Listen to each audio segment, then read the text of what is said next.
Le français par la méthode nature. Rédigé par l'auteur Arthur M. Johnson. Chapitre 25. 25e chapitre. Au jardin des Bourdiers. Quand tout le monde s'est assis à sa place à table, André commence à raconter. Comme il ne l'avait promis, Henri est venu un soir dîner chez mon oncle et ma tante. Quand il est arrivé, il n'y avait dans la maison que mon oncle et monsieur Martial. J'étais dans le jardin avec ma cousine. Ma tante était en ville et nous l'attendions que pour l'heure du dîner, à 8 heures environ. Quand Henri est venu, mon oncle m'a appelé et je suis rentrée dans la maison pour le saluer. Mais comme Marianne était restée dans le jardin, après avoir parlé avec le jeune homme pendant un court instant, je lui ai dit d'aller dans le jardin, lui aussi. Et j'ai crié à Marianne par la fenêtre, « Cousine, voilà Henri Dupont, dont je t'ai parlé. Je lui ai dit que tu étais la plus jolie des filles de Casablanca. » Et je lui ai dit de lui montrer son plus joli sourire. Marianne est devenue toute rouge et a ouvert la bouche pour me répondre, mais n'a rien dit, car déjà, Henri était devant elle. Comme c'était une très belle soirée, je suis restée à la fenêtre. Mon oncle et monsieur Martial parlaient de choses qui, pour moi, n'avaient aucun intérêt. J'ai vu que les deux jeunes gens se sont donné la main, en se présentant, je pense. Marianne a souri, encore un peu rouge après ce que je lui avais dit, puis les deux nouveaux amis sont allés jusqu'à la grille du jardin et sont revenus. Je n'entendais pas ce qu'ils se disaient, car ils parlaient très bas. Comme je ne voulais pas les déranger, je ne suis pas, moi, descendue dans le jardin. Quand deux personnes veulent parler ensemble, une troisième personne dérange souvent.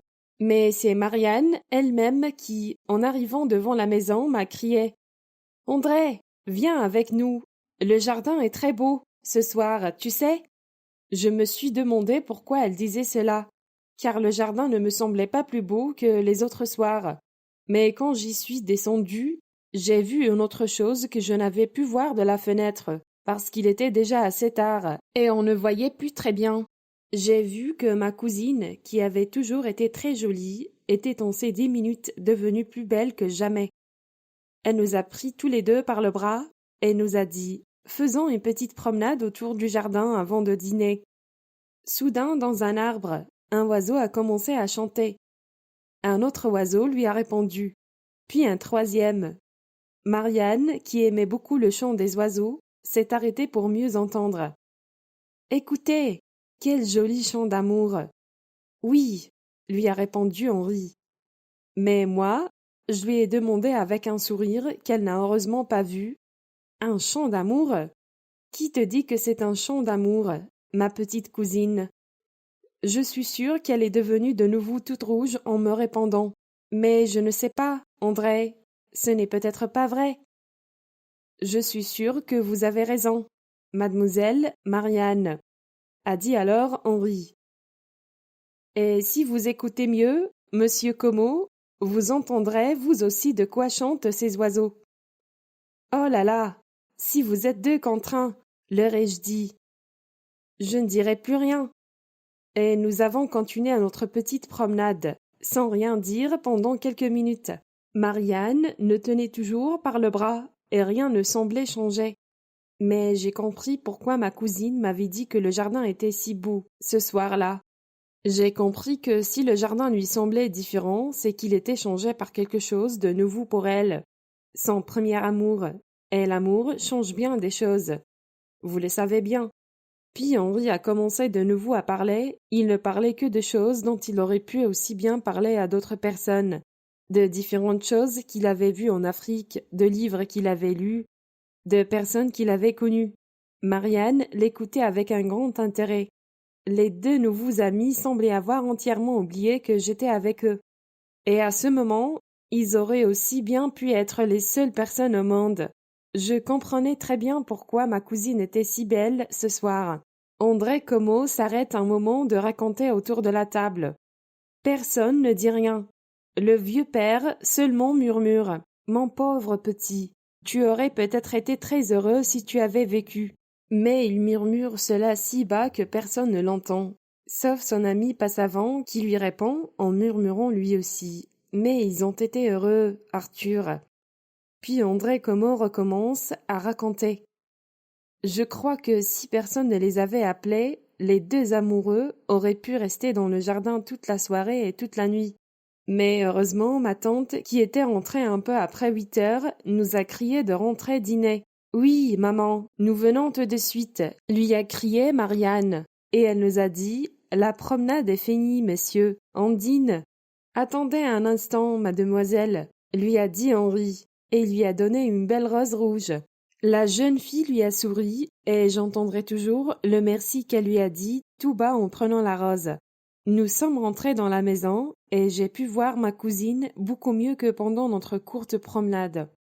Ah, qu'elle était belle à ce moment!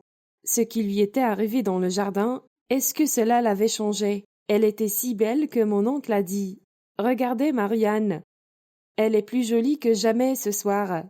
Qu'est-ce qui t'est arrivé, fillette? Tu as eu quelques bonnes nouvelles ?» Et tout le monde à table a dit que Marianne était vraiment très jolie. La jeune fille est devenue toute rose pour la 3e fois ce soir et a répondu qu'il n'y avait vraiment rien. Mais moi, savez-vous ce qui m'est arrivé? Demande André à Martial. Non? C'est le vieux docteur qui lui répond avec un petit sourire. Oh, je crois que je le devine. Qu'est-ce que vous devinez, docteur? Lui demande le jeune homme qui n'attendait pas un instant cette réponse. Je vous le dirai plus tard. Continuez, lui répond Passavant. André le regarde avec un intérêt plus grand qu'avant. Quel homme, ce vieux docteur, se dit-il.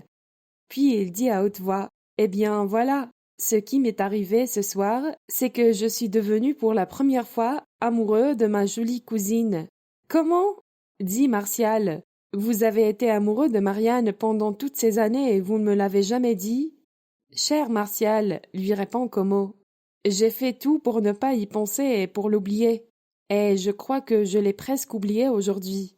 Vous savez bien que Marianne est toujours aussi amoureuse de son Henri que ce premier soir. La mort de son mari n'a rien changé à son amour. Il n'y a pas de place pour moi dans sa vie. Je l'ai aimé trop tard, c'est tout. Mais dites-moi, lui demande Martial, êtes-vous bien sûr que tout cela est fini et que vous n'aimez plus Marianne? Como ne répond pas tout de suite. Après quelques instants, il dit tout bas. Je ne sais pas, peut-être. Voyez-vous, j'aimais Marianne telle qu'elle était ce premier soir. Quand je pense à elle, je vois une jeune femme au regard souriant, qui donne le bras à son mari. Il n'y avait qu'un homme au monde pour elle, c'était Henri. Depuis le jour où elle est devenue la femme d'Henri, je ne me suis pas demandé une seule fois si je l'aimais ou non, et je crois que je ne connaîtrai jamais un amour tel que le leur. Qui sait, d'autres aussi ont connu un tel amour, dit le docteur. Mais André ne l'entend pas, et après un court instant, il recommence. Pauvre Marianne! Après que son père lui a dit qu'elle était belle, c'est la bonne des Bourdier, Kabila, qui lui a dit avec un grand sourire. Mademoiselle Marianne est bien jolie ce soir. Kabila croit qu'un petit oiseau a chanté quelque chose de bien agréable à son oreille dans le jardin. Et monsieur est un bien beau jeune homme, a-t-elle dit en regardant Henri. Je crois bien qu'à ce moment il aurait aimé être à 100 kilomètres de tous ces gens et de leurs regards. Car la mère de Marianne, qui n'avait entendu que les derniers mots de Kabila, a dit tout haut « Un bien beau jeune homme, Kabila ». Comme tout cela n'était vraiment pas agréable pour les pauvres jeunes gens, j'ai commencé à parler d'autre chose, et 5 minutes plus tard, tout le monde avait oublié ce qu'avait dit la bonne. Como s'arrête, et c'est le vieux docteur qui dit alors « Messieurs, je ne sais pas si vous pensez comme moi, mais je crois que, même si Henri est mort si jeune, il a été plus heureux que bien d'autres, qui ont eu une vie plus longue, mais n'ont jamais aimé.